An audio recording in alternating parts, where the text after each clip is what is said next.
सिपह सालार दहशत गर्दी के खिलाफ जंग को मंतकी अंजाम तक पहुंचाने के लिए पुरअज़्म जनरल आसिम मुनीर कहते हैं, दहशत गर्दों की इस सरजमीन पर कोई जगह नहीं।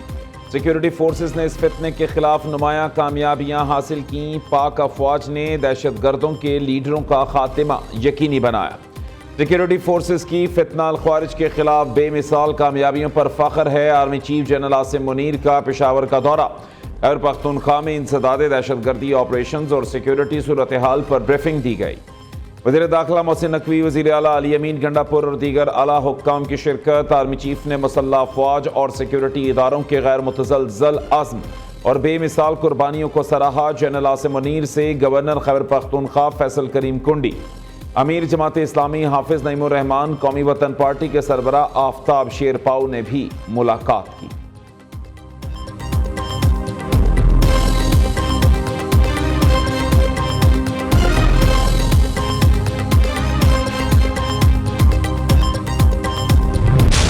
बिल्कुल बेहुदा बेसलेस केस है। अगर इंसाफ का फैसला हो तो आज खान साहब की बाइज्जत बरी होना लाजिम था। न कोई बेनिफिट लिया है, न कोई सरकार को नुकसान हुआ है। ये पॉलिटिकली मोटिवेटेड और एक अनफेयर प्रोसेस शुरू हुआ है जिसका मकसद फकत खान साहब को जेर करना था। उसकी बीवी को भी इसमें इसलिए शामिल किया गया ताकि खान साहब पे प्रेशर डाले। हमारे अडियाला जेल के एंट्री से पहले गेट पे बताया गया कि जज साहब ने उसमें 17 की तारीख डाली है। हमारे साथ नाइंसाफी होती रही है।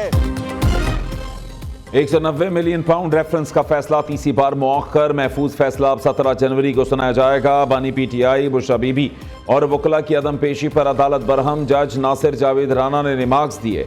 बानी पीटीआई को 2 मरतबा पैगाम भिजवाया लेकिन वो पेश ना हुए। बुशरा बीबी को आज फैसला सुनाए जाने का इल्म था लेकिन वो भी हाजिर ना हुई। फैसला बिल्कुल तैयार और दस्तखत शुदा मेरे पास है। ट्रायल के दौरान भी मुल्जिमान को मुतअद्दिद मौके दिए गए। एहतसाब अदालत ने 18 दिसंबर 2024 को फैसला महफूज किया, फिर 23 दिसंबर और 6 जनवरी की तारीख मुकर्रर की। तीसरी बार 13 जनवरी की तारीख दी थी। बानी पीटीआई पर 190 मिलियन पाउंड रेफरेंस में गुज़श्ता साल 27 फरवरी को फर्द जुर्म आयद की गई थी।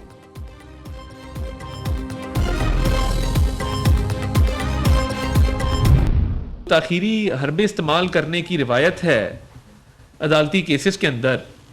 इस पे बानी चेयरमैन पीटीआई ने तो मेरा ख्याल है पीएचडी की हुई है। जो बंदा पता होता है कि मैं बेगुनाह हूं वो कभी तारीख नहीं लेता, वो कभी वकील चेंज नहीं करता। जो कसूरवार पार्टी होती है ना किसी केस में, उसको कोई जल्दी नहीं होती। ये रवायत इनका इस्लामी टच देना इनकी सियासत का हिस्सा है। 9 मई हो, 26 नवंबर हो, पाकिस्तान की सबसे बड़ी डकैती, ये किसी की जात का मामला नहीं, ये पाकिस्तान का मामला है। इस पे किसी किस्म की माफी या एनआरओ का सवाल ही पैदा नहीं होता। बेगुनाह कभी तारीख लेता है ना वकील बदलता है। कसूरवार पार्टी को केस में कोई जल्दी नहीं होती। 190 मिलियन पाउंड केस मुल्क की तारीख का मेगा करप्शन केस है। ताखीरी हरबे की रिवायत में बानी पीटीआई ने पीएचडी की हुई है। काबीना अरकान के एतराज़ के बावजूद बंद लिफाफे पर मंजूरी ली गई। वज़ीर इत्तलात अता तारड़ का रद्द अमल। सेनेटर तलाल चौधरी ने कहा, करप्शन को इस्लामी टच देना बानी पीटीआई का तरीका वारदात है। 190 मिलियन पाउंड केस की बड़ी डकैती में एनआरओ का सवाल ही पैदा नहीं होता।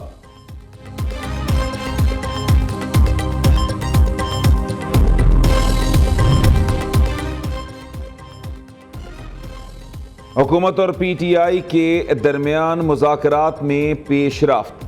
स्पीकर कौमी असम्बली अय्याज सादिक ने तीसरा इजलास 16 जनवरी को तलब कर लिया। तहरीक इंसाफ मुतालबात तहरीरी सूरत में पेश करेगी। अरकान के इसरार पर इजलास की तारीख 15 से बदल कर 16 जनवरी की गई।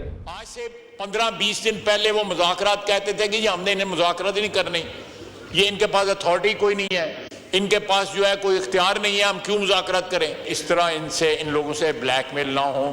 ये लोग जो है कतई तौर पे मुज़ाकरात के लिए कुछ सिंसियर नहीं है। It's a smoke screen. अगर वो डिसरप्ट करते हैं तो मैं तो कहूंगा कि मुज़ाकरात जो है डिसरप्ट कर दें। पीटीआई मुज़ाकरात के लिए संजीदा नहीं, बातचीत के नाम पर हमें ब्लैकमेल कर रहे हैं। ख्वाजा आसिफ का दावा। कौमी असम्बली में तकरीर के दौरान खलल डालने पर वज़ीर दिफा का बरहमी का इजहार। अल्टीमेटम दिया, किसी को पार्लियामेंट का तकद्दुस पामाल करने की इजाज़त नहीं दी जा सकती। ऐवान को चलाना अपोजिशन की भी जिम्मेदारी है। ये कार्रवाई चलने नहीं दे रहे तो मुज़ाकरात रोक देने चाहिए।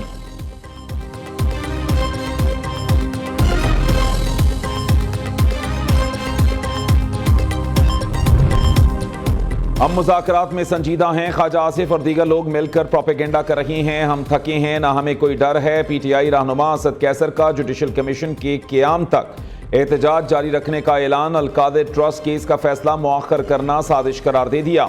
सवाल उठाया, क्या अलकादर ट्रस्ट वाला फैसला मुअख्खर करना एक साजिश है? अली मोहम्मद खान ने कहा, वजारतें भी देख ली, हुकूमत भी देख ली, हम लोग सिर्फ और सिर्फ बानी पीटीआई के साथ हैं।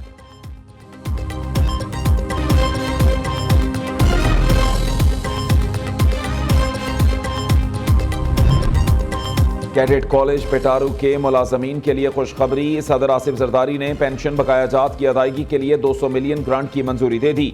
महकमे तवानाई को कॉलेज में 1500 किलोवाट का सोलर प्लांट लगाने, 2 स्विमिंग पूल्स बनाने की हिदायत।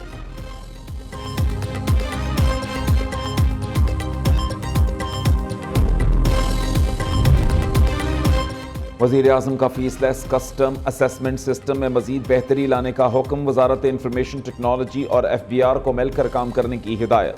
शहबाज शरीफ ने इजलास से खिताब करते हुए कहा, FBR की डिजिटाइजेशन एक अहम संग मील है। तारीख में पहली बार कस्टम्स निज़ाम में कम से कम इंसानी मुदाखलत पर मबनी निज़ाम मुतारिफ कराया गया। फेसलेस असेसमेंट सिस्टम को कराची के बाद दूसरे शहरों में भी जल्द अज जल्द लागू किया जाए।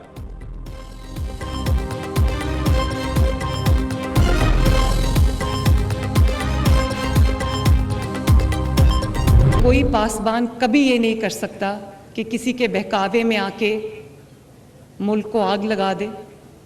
कोई पासबान कभी ये नहीं कर सकता कि किसी के सियासी बहकावे में आके अपने मुल्क पे हमला कर दे। कोई पासबान ये कभी नहीं कर सकता कि एक सूबे से दूसरे सूबे पे, अपने ही मुल्क के दूसरे सूबे पे हमला कर दे। कभी किसी की बातों में आपने नहीं आना और आपकी रेड लाइन पाकिस्तान होनी चाहिए। कोई पासबान रियासती इदारों पर हमला नहीं करता। दुश्मन की हुकूमत हो तब भी मुल्क के खिलाफ नहीं सोचूंगी। तलबा किसी की बातों में ना आए।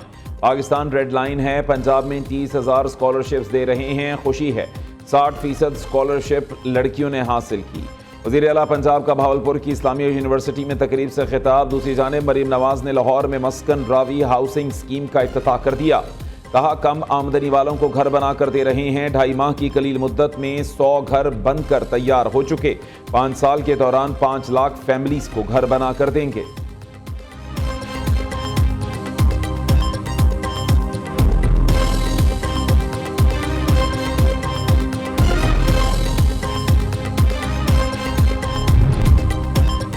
बिलावल भुट्टो का एक बार फिर विफाकी हुकूमत से सिंध के फंड्स में कमी का शिकवा। पब्लिक प्राइवेट पार्टनरशिप में सिंध विफाक को पीछे छोड़ देगा।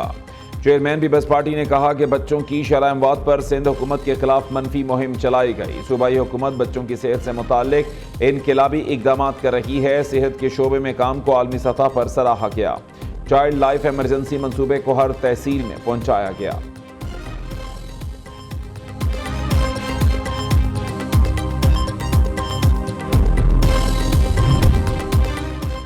मौलाना फजल रहमान ने डोनाल्ड ट्रंप को मुसलमानों का सबसे बड़ा दुश्मन करार दे दिया। अगर ट्रंप मुसलमान हो जाएंगे तो सब कहेंगे हमारा भाई है।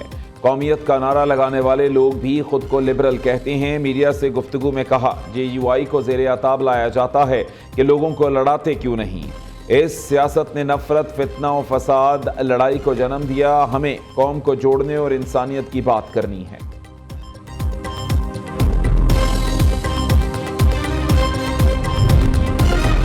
शर्जील मेमन ने बानी PTI पर तमाम मुकदमात को दुरुस्त करार दे दिया।